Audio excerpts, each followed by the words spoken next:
So my results are in, and I am gonna share those with you today.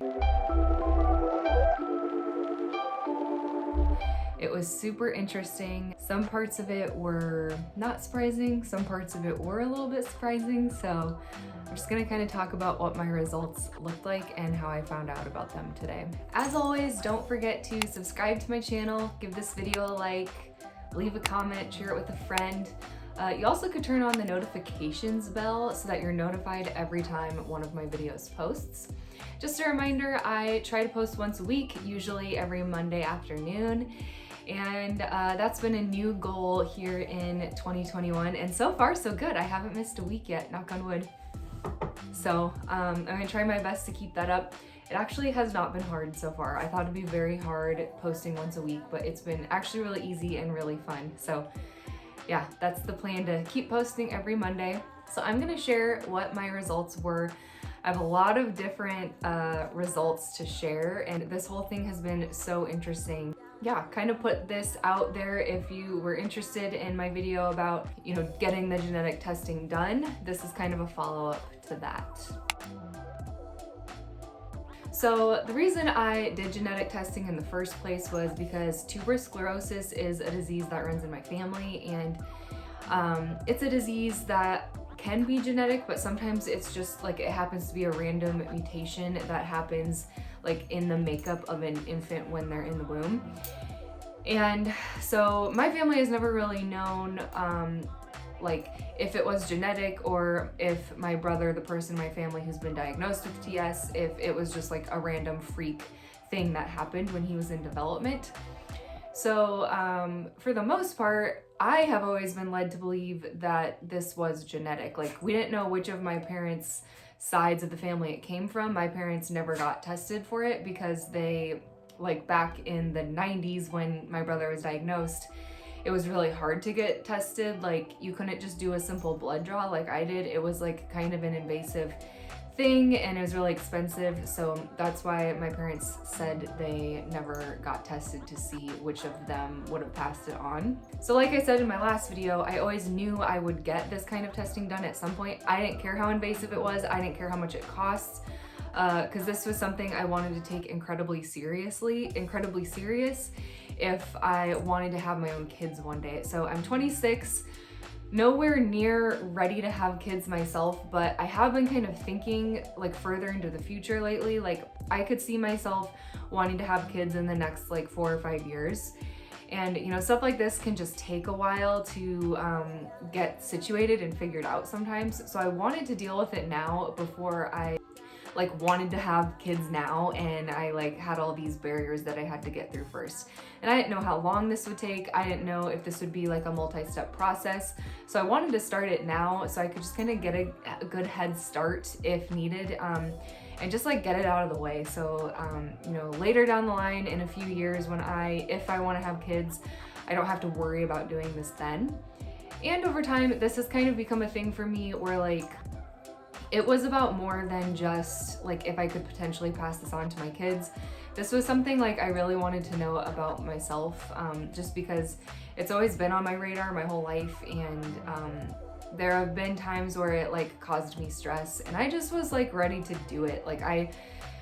I'd put it off for a really long time, and I was just ready to start the process and take the first step. So I'm very glad I did. Overall, this ended up being way easier than I thought it was gonna be. I wasn't sure if it was gonna be a one and done thing. I didn't know if I'd be referred to multiple different people. I didn't know if I'd have to travel to other areas to get certain tests done. And this has just been a huge weight off my shoulders, because I feel good after the amount of information that I have been given.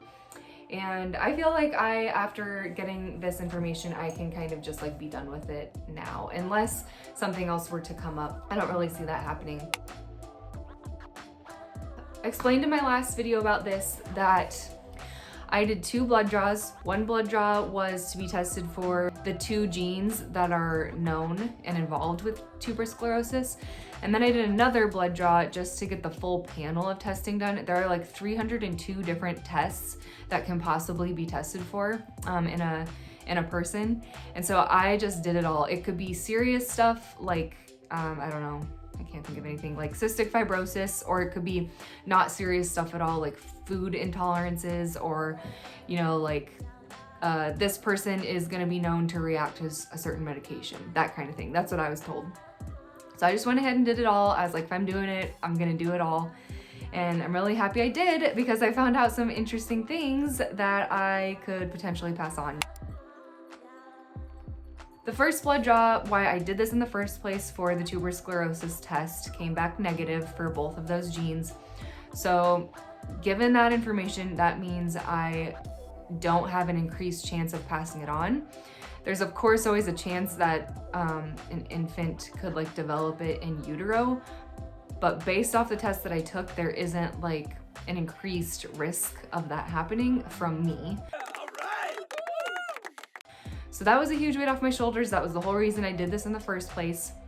Honestly, by the time I got that result though, I wasn't surprised, because after talking to the doctor in person when I had my actual appointment where I did the blood draw, he kind of made it sound like it probably wasn't a genetic thing.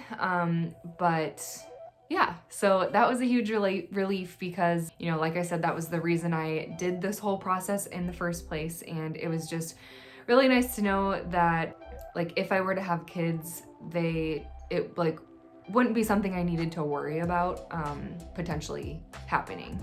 Based off the information I was given, I have just as much of a chance of having a kid with TS as like any other average Joe off the street. So that's a good thing, that's a positive. So here's where it gets interesting. So out of the 302 possible things that I could be tested for and potentially pass on to my child, I came back positive for 3 different things. So just because I can pass them on does not mean that I technically like have them myself.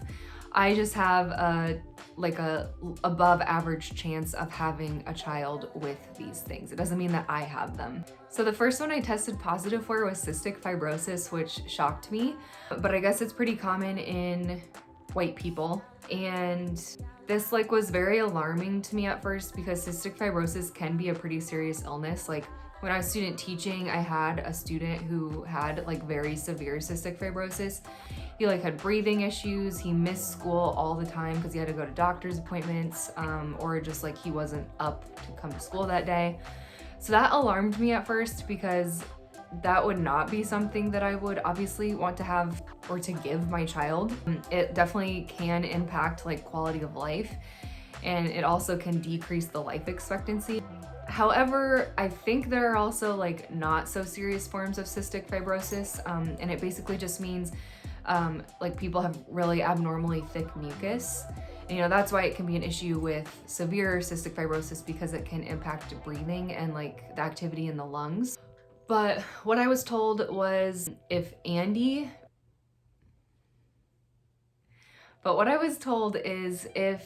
like my partner did not carry this gene, there would only be a 1 in 100 chance that my offspring would have cystic fibrosis. However, if my partner did have the gene for cystic fibrosis, then there would be like a 25% chance that our child would have cystic fibrosis, which is still fairly small, but it would definitely be more cause for alarm. But yeah, so that was like the main thing that was super surprising to me and a little bit alarming, but overall, like it could be way worse.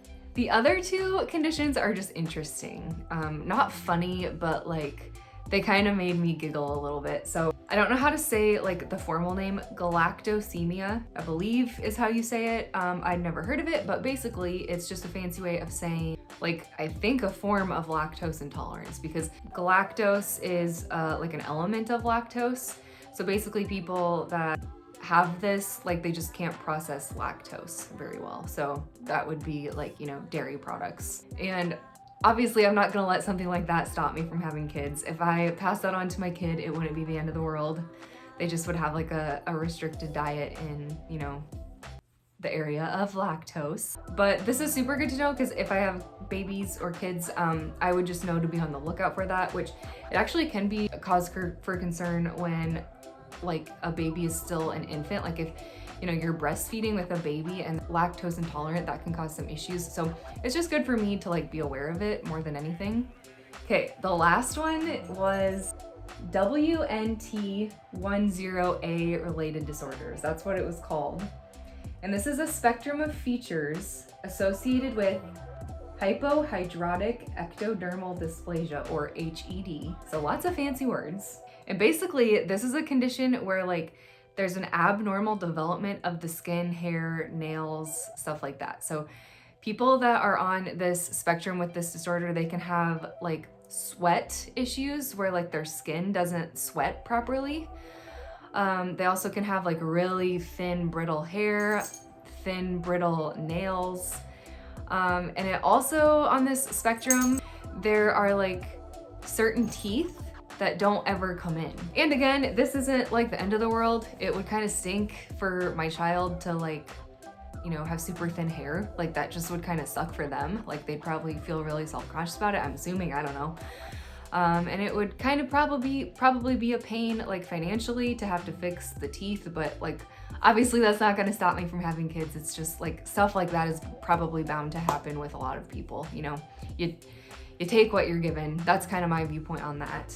So those are the 3 things I tested positive for, and it was honestly mind-blowing. If you have any questions, feel free to reach out. I'd be happy to talk to you about it. I have talked before in my last video about how going into doctor's appointments, I have to like take a second and think in my head how, you know, I have to force myself to ask all the questions that I have.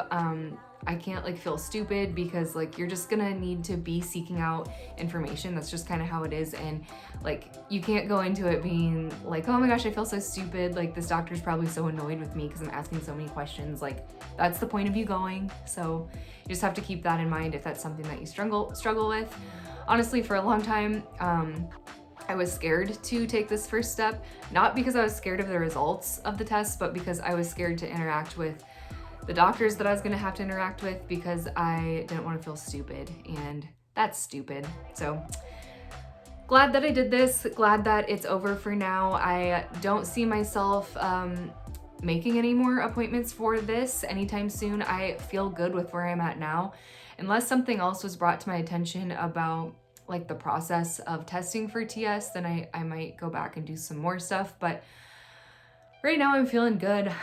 This is a huge weight off my shoulders. I'm so glad it's over with. I'm so relieved it only took 1 doctor's appointment. That was my experience with genetic testing. Yeah, that's all I really have to say about it, but overall it was so cool and I'm so happy that I did it.